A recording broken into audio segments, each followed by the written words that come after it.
Good morning, families. Thank you for joining me this morning for Coffee with the Principal. My name is Esther Debagian, the principal of STEM Academy, and with me this morning I have the amazing Miss Ramirez, the amazing Miss Martinez, and Sonia Medina, who's also amazing from Saban Community Clinic. Before we get started, please sign in. The link is in the chat. And if you require translation, please click on the globe button at the bottom of your screen and choose either English or Spanish. Apriete el botón al fondo de su pantalla para seleccionar su idioma preferido. Gracias. Thank you so much. And please use the Q&A button or the chat to communicate with us during our presentation. The copy of this presentation will be put, the video, which is being recorded, will be put on our website. Once again, please sign in. The link is in the chat. Up first is Sonia Medina from the Saban Community Clinic. And I'm going to hand things over to her. Sonia, just let me know when you want me to click and I will do that. Okay, thank you. No Good problem. morning, everyone. My name is Sonia Medina, and I am from SABAN Community Clinic. And I'm here to talk to you guys a little bit more about our pediatric services that we offer. Okay, next, please. Okay, so to start off, we do offer what we call a SABAN Kids Club. And this is a completely free club for all kids from newborn up to 18 years old. And this club was mainly created to keep children healthy in a more fun and active way. Again, it is completely free to join, and you will receive a gift and exclusive benefits for the members only. Members only. Next, please. So to join, it's really easy. All you have to do is go to our website and fill out this form. You can't really see it on here; it's really light, but it does have about 6 to 7 simple questions. Or you could also give us a call at the 1-833-543-7252 phone number, and we will be more than happy to assist you to fill out the form for you. And once you come in for your appointment, we will go ahead and give you your free gift. Okay. And so part of this Saban Kids Club, we do offer, this is more for the younger kids, but again, any child from 0 to 18 is more than welcome to participate in it. We have what we call our Passport to Health, and it's basically a booklet, and every time the pediatric patient does something healthy, such as like attend a dental visit, a doctor visit, do their wellness check, the doctor will go ahead and stamp the book, and once you complete your book, your passport, we will give you an additional gift. Okay, this is my personal favorite. So all the Saban Kid Club members, we do have events that are exclusive only to our members.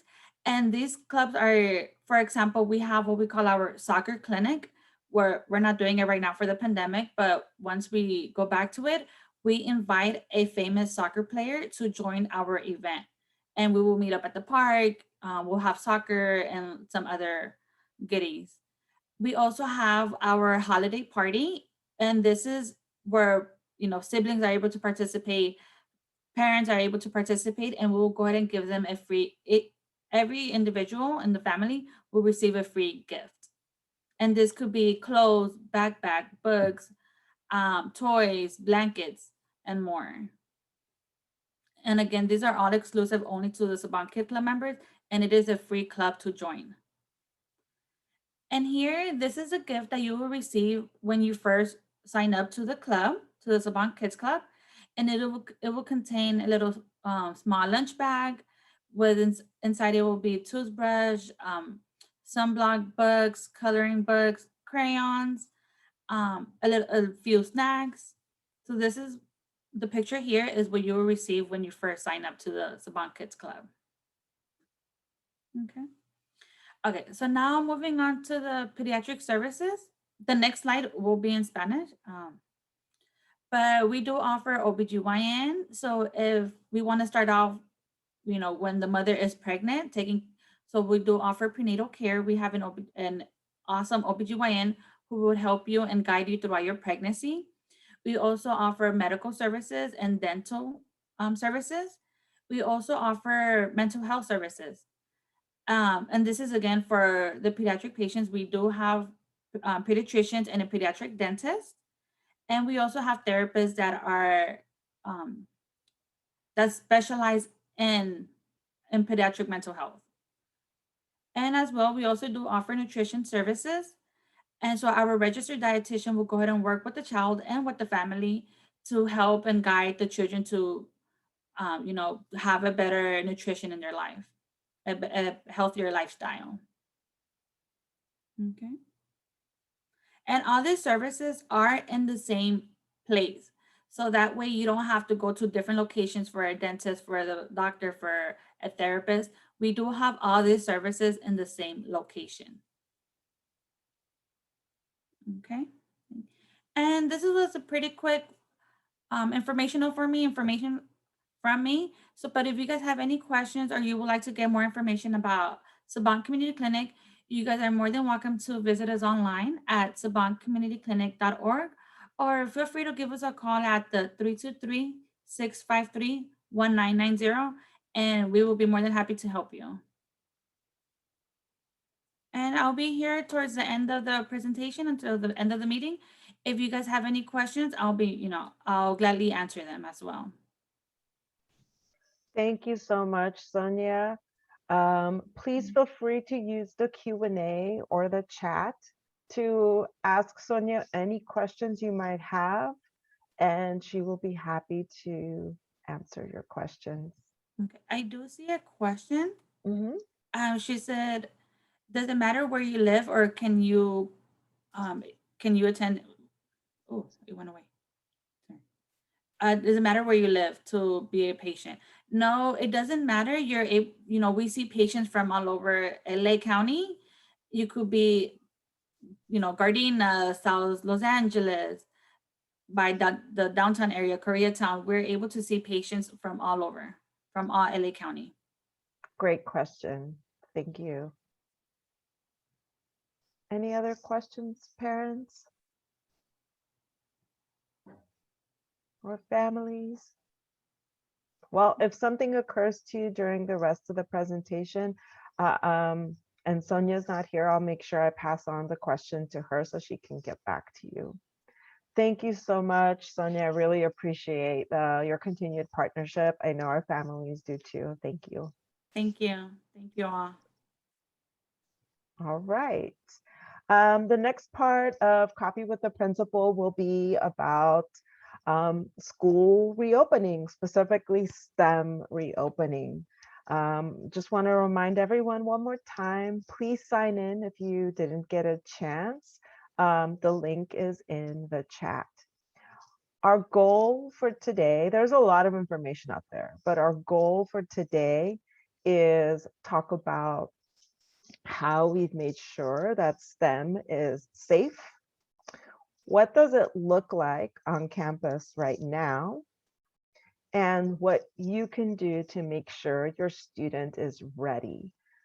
And I hope I'm able to answer all your questions today so that if you're still not sure about whether or not you would like to send your student back, that you will be more sure by the time this presentation is over. All right. The official start date of school reopening at STEM is the 26th. Specifically, on the 26th, teachers are returning back to campus. Not just teachers, counselors too. Pretty much all the adults are back on campus. On Tuesday, the 27th, all ninth graders who have opted in to hybrid instruction can return to campus also. And on Wednesday, they will keep coming back, I hope.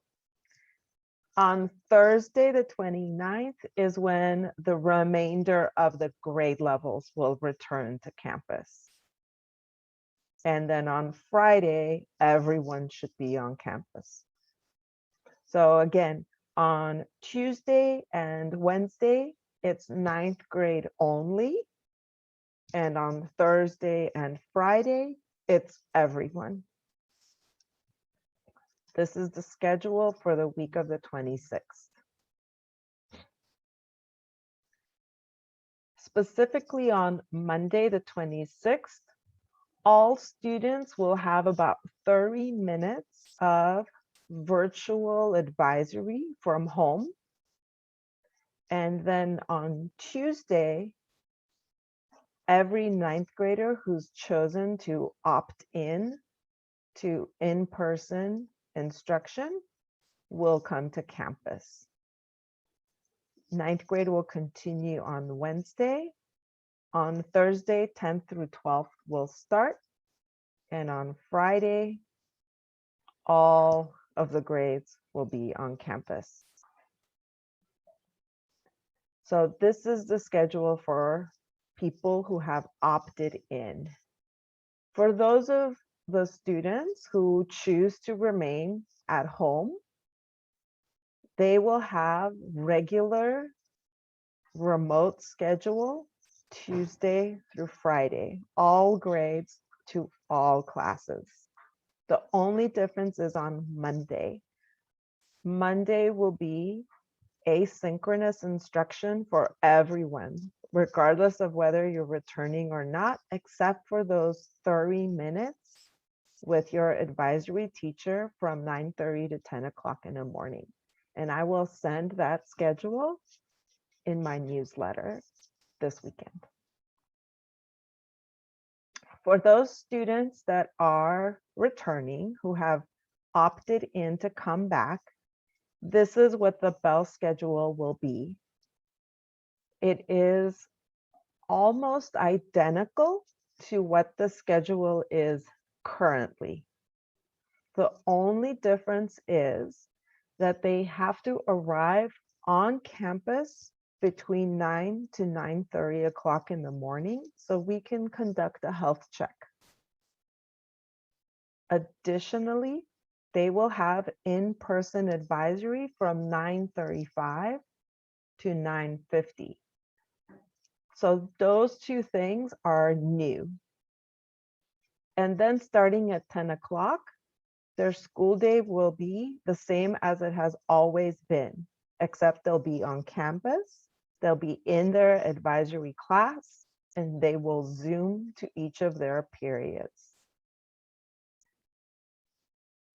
Every day, school will end at 3:15, except Wednesdays, it will end at 1:55. So that is when dismissal will be. You can see that on Monday and Thursday, there is tutoring from 2:15 to 3:15. This is mandatory tutoring. Whether the student is Zooming with a teacher or working asynchronously, they will have to do this from school, and they won't be dismissed until 3:15. Wednesdays will alternate. So every other Wednesday, students will go to periods 1, 2, and 3. And then the other Wednesday, they'll go to periods 4, 5, 6, and 7. This is what it's like right now. So that again will not change. So this was the schedule for students who are on campus. Now I'm going to review the schedule for students who are at home. Here's the schedule for students at home. Again, the schedule largely has not changed. It is very similar to what the schedule is now. I will just highlight the differences. For the first time, students will have to Zoom into advisory from 9:05 to 9:30 every day. So this is new. Again, students have to Zoom into advisory from home from 9:05 to 9:30. Then they'll have a little break where they can do asynchronous instruction or homework, and then classes will start as usual at 10 o'clock. On Wednesdays, they also have mandatory tutoring every other Wednesday from 10 to 10:30. And they have mandatory tutoring at the end of the day on Monday and Thursday, just like the students at school. I want to stop here and make sure I answer questions because I think there might be some.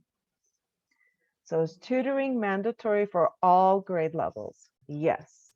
And it is up to you, the family, and the student for how that tutoring happens. They could be working on homework on their own asynchronously during that time, or all the teachers are available at that time through Zoom. They could Zoom with a teacher and get personal help.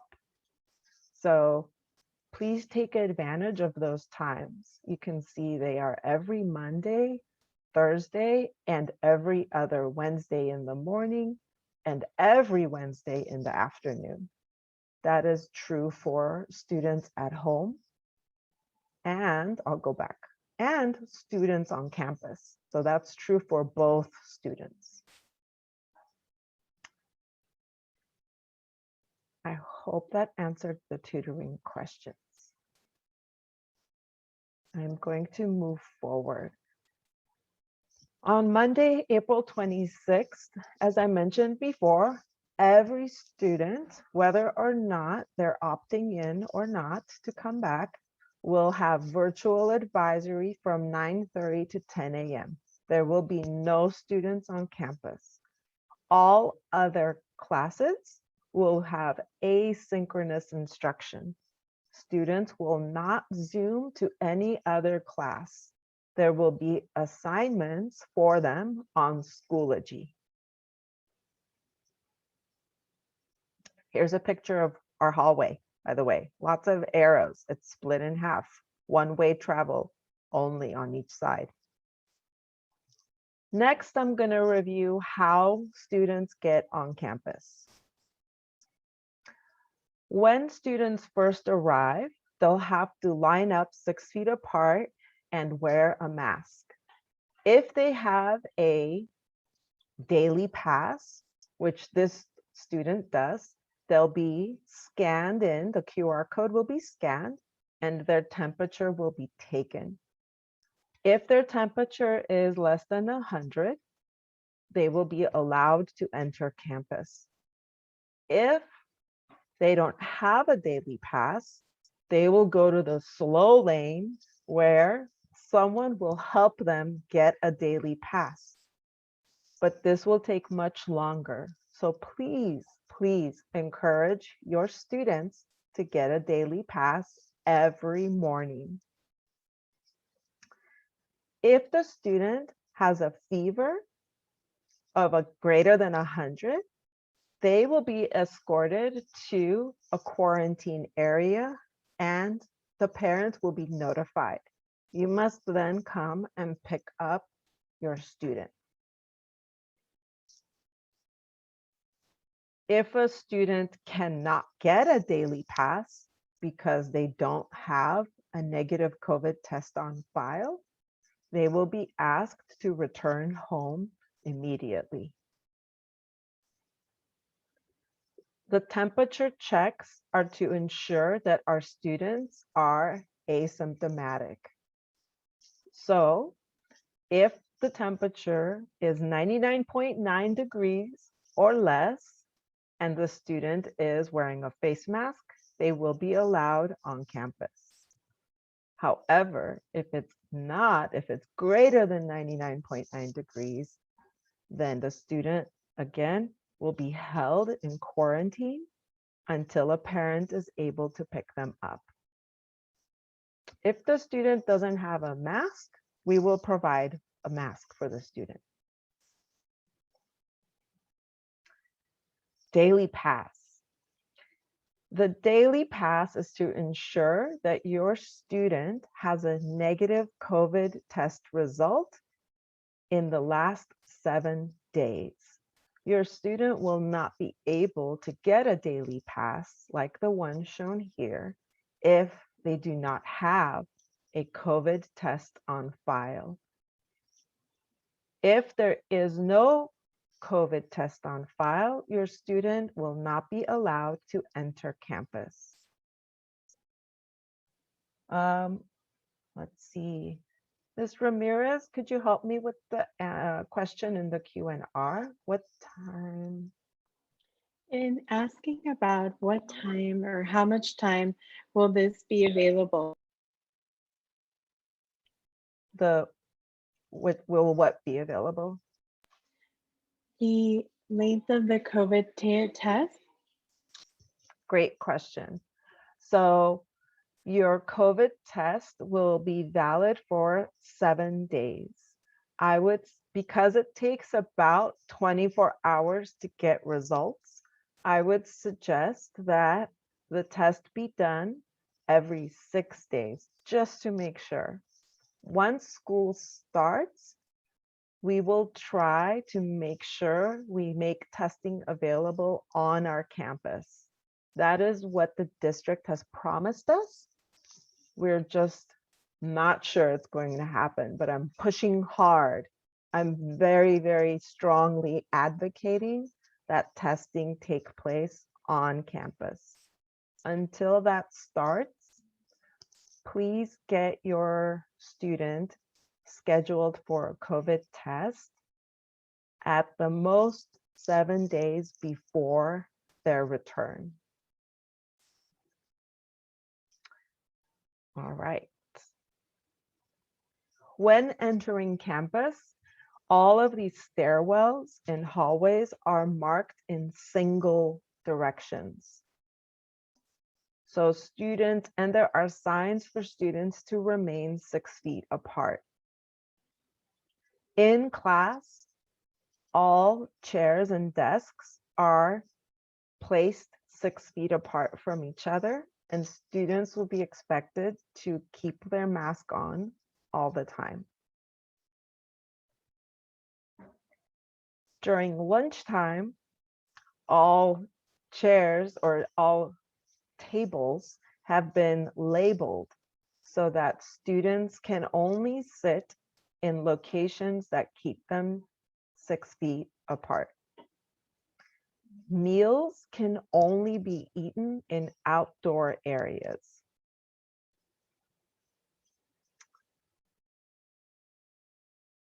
And not in classrooms or hallways or anywhere else. There are hand sanitizing stations in every classroom and in the hallways. The restrooms have been made sure to be stocked with lots of soap and paper towels, but they are also limited in how many students can be inside at a time. For example, you can see here on the right-hand side that this restroom has a capacity of 3 students at a time. So we've created places where students can wait in line 6 feet apart until there is space available. We have placed our isolation and quarantine tents for students who might be showing symptoms right outside of the nurse's office. They will be supervised here until you are able to pick them up should that need occur. Students won't have access to any drinking fountains. So please make sure that your student brings a bottle of water with them, preferably with their name on it. I'm gonna take a pause here to see if anyone has questions about the school campus or the facilities before I keep going about additional information.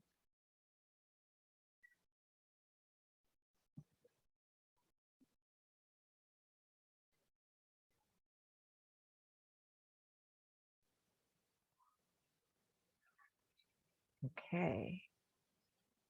If anything occurs to you, please let me know. Yes, There Ms. was a Ramirez. question in the chat Mhm. about from one of the families, if the student is only going to campus for one activity, um, or just to grab or pick up one document, does the student still have to have a negative test?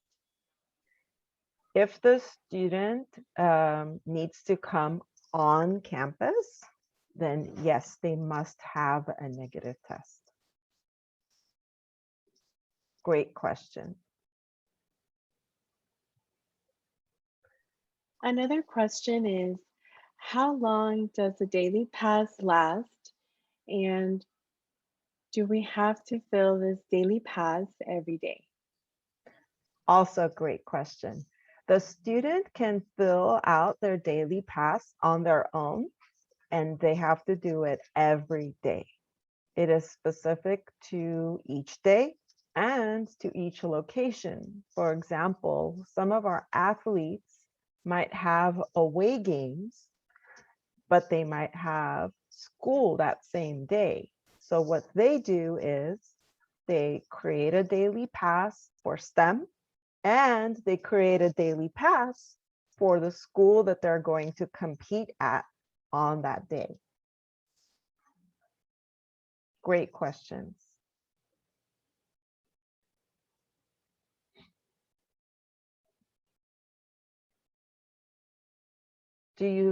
Another question, do you need to do this survey every 2 weeks? Not unless you've changed your mind. So the survey will stay open in case your child is coming to school and you don't want them to anymore, or the other way around. Your child is at home, but you would like them to come to school. If you have not changed your mind, you do not need to fill out the survey again. A question on the chat is regarding what will happen if the student is waiting in the line because the line to go to the restroom is too long? And is there going to be like a penalty if they're going to class? Or what will happen in this situation and they're We, tardy? we will have people who are supervising the lines, and the teachers will help us with that supervision. So there won't be any misunderstandings about why it's taking a long time. And we're all aware that there are limits to how many students can be in the restroom at a time. If this becomes a regular occurrence, we will open additional restrooms.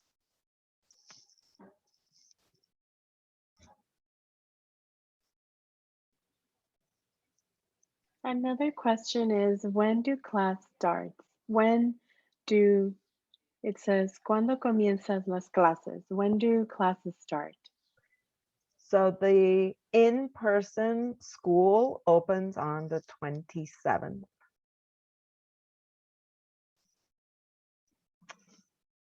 Maria asks, he needs to register in a daily pass, but he's not going to school yet. So if you or your student is not coming to school, they do not need to get a daily pass. However, if they want to practice getting a daily pass, they can get one and see how to do that. And it's okay if they don't come to school that day.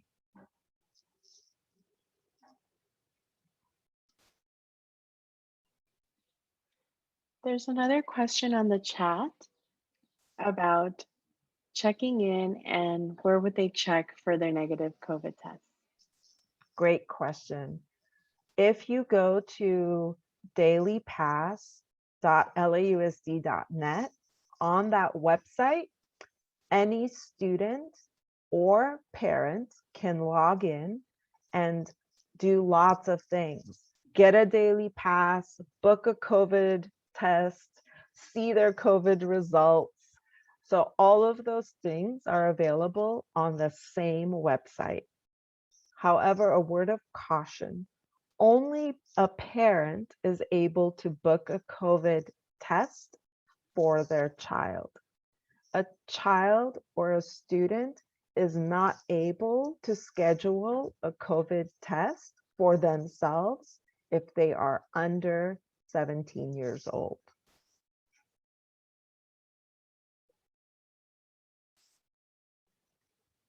Keep the questions coming. I will move forward with my presentation, but interrupt me anytime.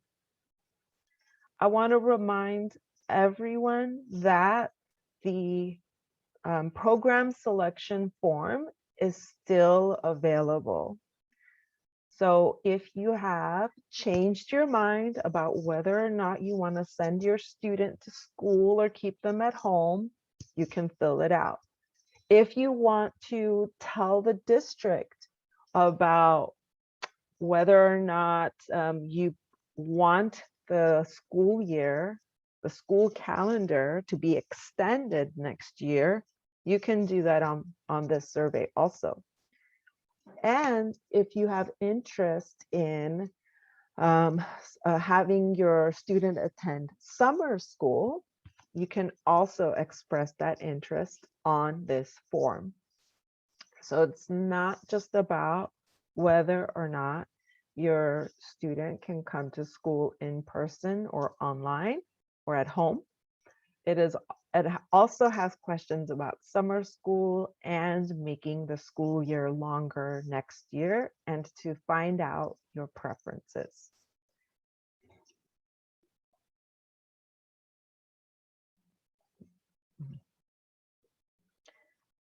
A little bit more about scheduling a COVID test for your student. There are two ways to do this. You can go online at dailypass.lausd.net, or you can call 213-443-1300.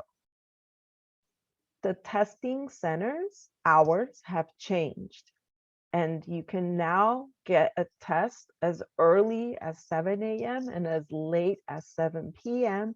every day, including weekends. Appointments are filling up quickly because lots of families are sending their students back. So I would encourage you to log on today or call today and schedule an appointment for next week.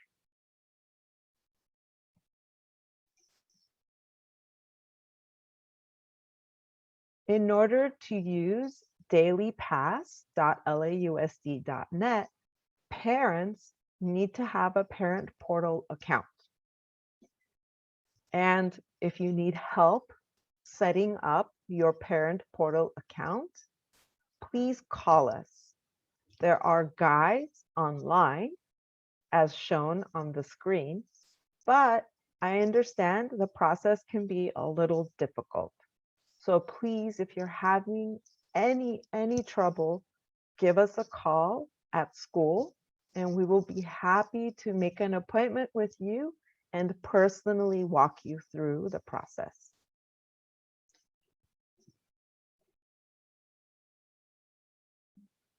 Some next steps.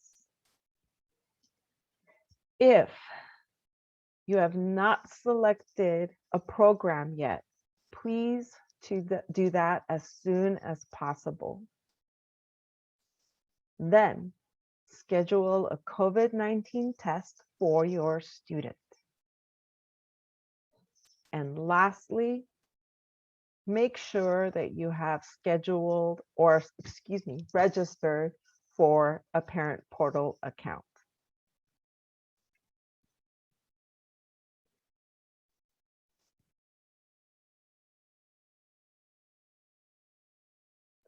There's a question regarding if you need a daily pass to come to school if you're going to see the nurse or meet with your child who might have diabetes and you're vaccinated. So the answer to that is yes, you still need a daily pass. For example, many of the teachers, myself included, we are also vaccinated. However, we still have to get a daily pass every day. So the daily pass is mandatory for campus access.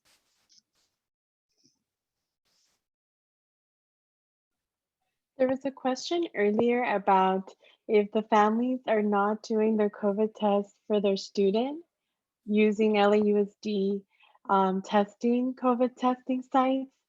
What would the process be if they're not going through LAUSD? Unfortunately, the process for uploading an external COVID-19 test result is very long. Once you upload the test, it takes anywhere from 2 to 5 days for LAUSD to process the result and clear your student. And in that time, your student will not be able to come on campus. So while the option to have your child tested outside of LAUSD and upload their results to Daily Pass is available, I do not recommend this option because it is very slow and unreliable. Excuse me. Another question was, what time do classes start and what time do classes end? Classes for at-home students begin at 9:05.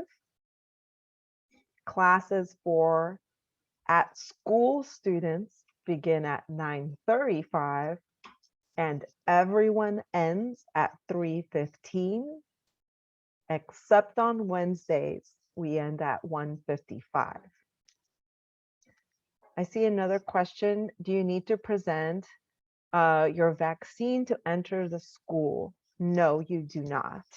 You only need to present a daily pass and pass the health check screening, which is when we take your temperature. Keep the questions coming. I'm just going to move on with my presentation. As I've shared with you before, we have taken many preventative steps to make sure that we are implementing safety practices that meet the guidelines of the CDC and the California Department of Public Health. So some of the things we've done to make sure we are ready are ensuring every classroom has face masks, every space has physical distancing stickers and areas, that students are in classes that are small. The classroom layouts have been changed. There are hand washing and hygiene stations throughout the school. The AC system has been upgraded and cleaned.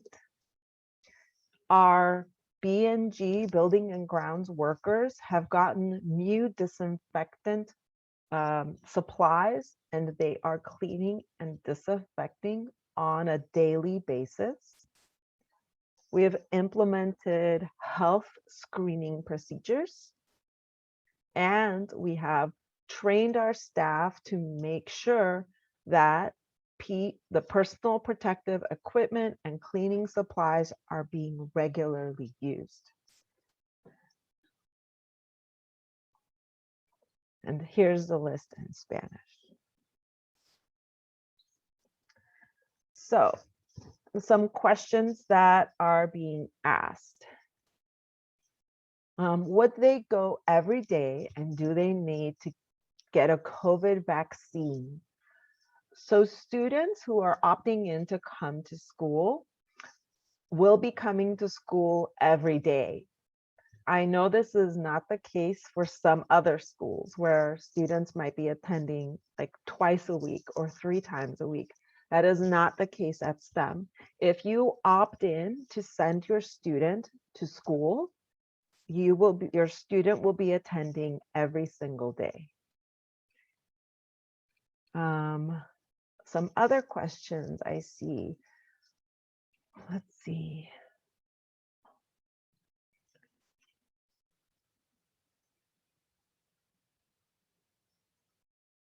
So again, a vaccine is not required to enter school. However, a negative COVID test result and a daily pass and health screening is.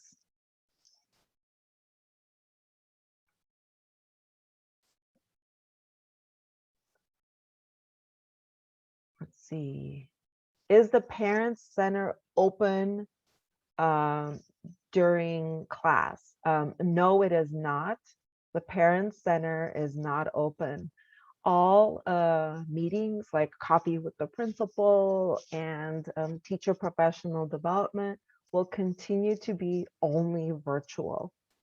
So the only in-person services that are happening is advisory instruction for students.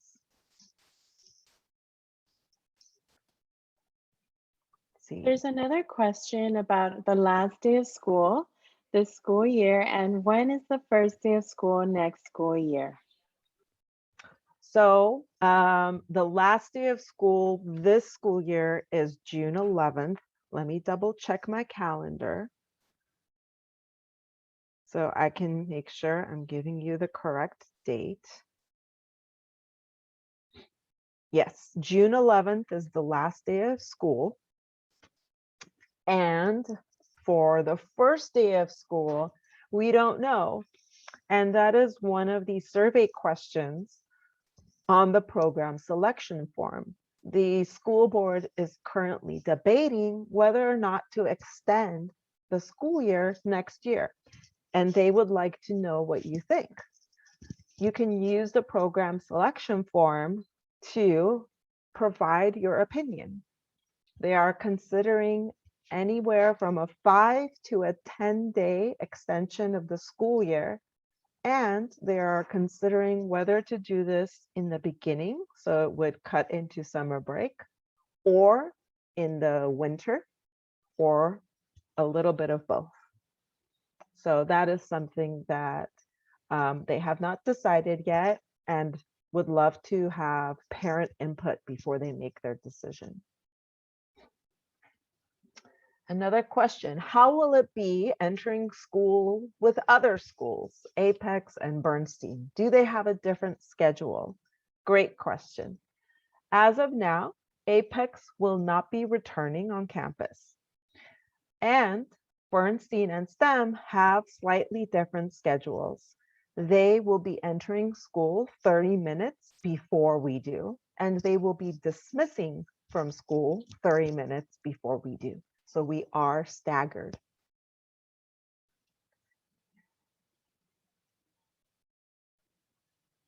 And let's see. A family member is asking for your advice. In your opinion, what is better? Regarding returning or not, I'm assuming probably. Yes, probably. I would encourage you to return your student to school if you feel that your student is having a very hard time learning or coping with isolation at home. So if the student is having technology issues or is having a hard time concentrating or focusing on their studies at home, it might be better for them to be at school. Even though they're still zooming into class, they will have a minimum of 2 to 3 adults in the same room who will be able to help them if they need help. However, if your student is thriving at home and distance learning is something they're able to be very successful at from home, it may be better for them to continue to be at home. In the end, this is a decision I encourage you to make with your student.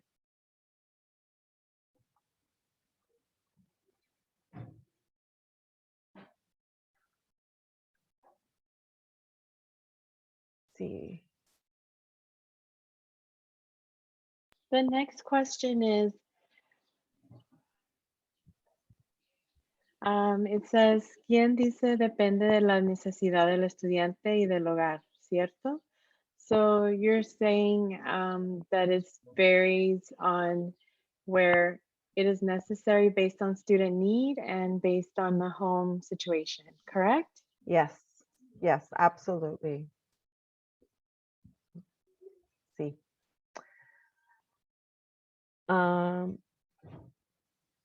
So there's a question in the chat about how do we know which students are returning to school, like for next school year.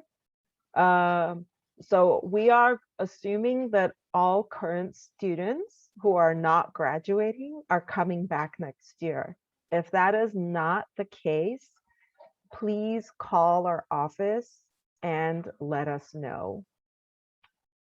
Again, our assumption is that all current students, unless they are graduating, are returning to STEM. But if something is happening, you're moving out of the city or the state, or you're just changing schools, please let us know.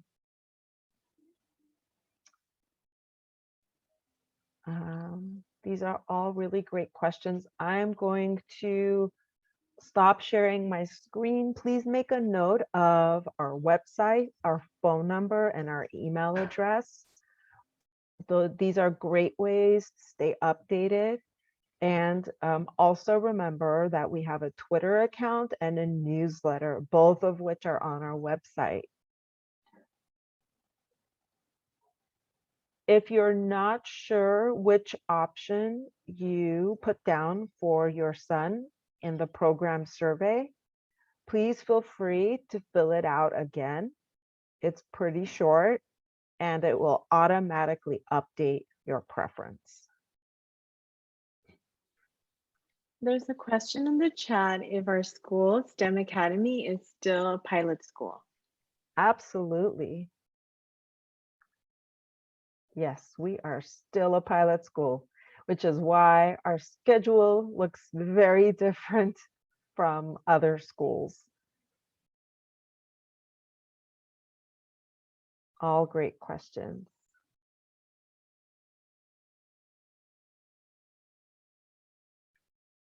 I'm going to stop sharing my screen, and if anyone has additional questions, please feel free to use the Q&A or the chat, and I'll be happy to answer the questions. All parents who opted in, you will also receive an email from me next week with all this information written down so that you can make sure you have it all straight before your students come back.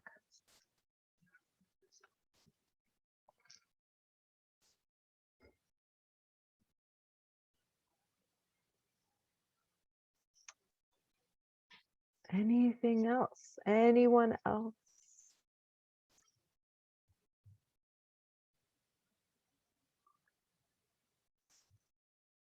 Okay. I just want to remind all the parents that you have our contact information. Please reach out if you need anything. And thank you so much for attending today. If something occurs to you later that you didn't think of before, and you really need some additional clarification, please contact us. The question regarding when does school start in August, again, we don't know yet. The school district is still making that determination, and it will depend on whether or not they extend next year's school year, and if it will be into the summer, into the winter, or both. A question about which school and how do we select our school?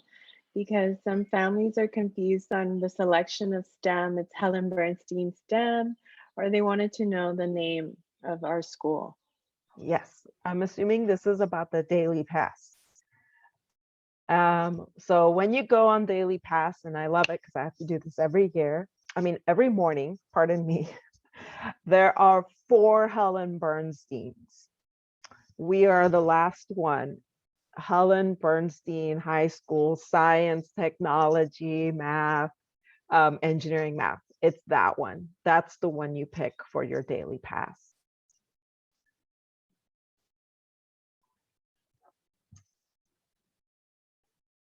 Let's see.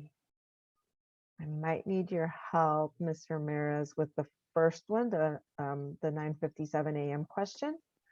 How often will you be having meetings? And thank you for all the support. I will continue, thank you, Mary. I will continue to have monthly coffee and tea with the principals. So the next coffee and tea, I will tell you right now, will be, let's see, on May.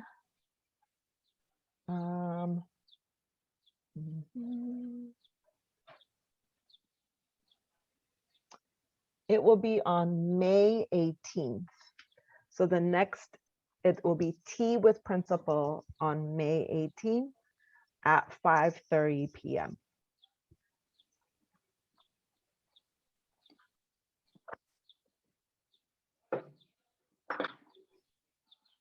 One other question is, how will we be taking care of our students going to visit community colleges or visiting colleges or universities?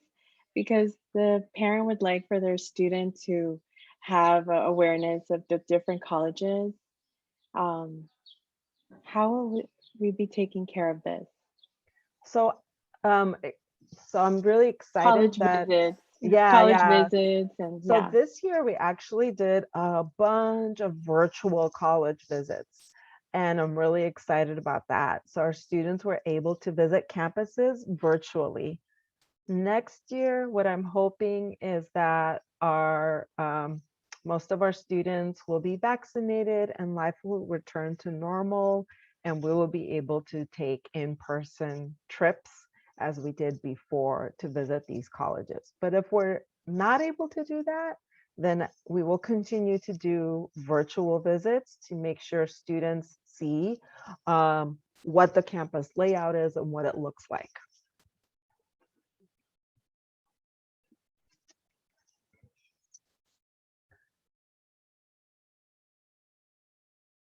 Let's see. There's another question in the chat. Do we have free classes with LA community colleges for our students in 9th grade? I would like to count or like credits towards college and university. So this is a question about concurrent enrollment. Yes, so all community colleges offer free courses to high school students.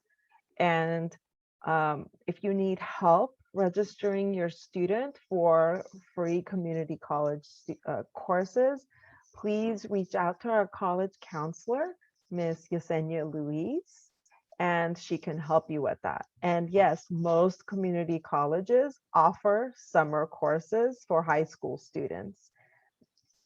So that is definitely available, and you can find those course selections on the community college websites.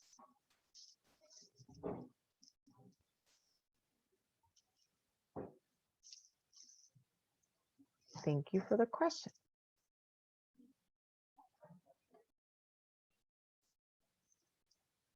Okay.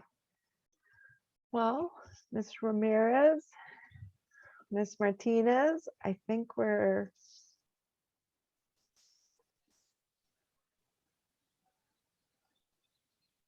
let's see. Oh, there's a question. Oh, if school next year will be online or in person. Currently, I think school will be in person next year.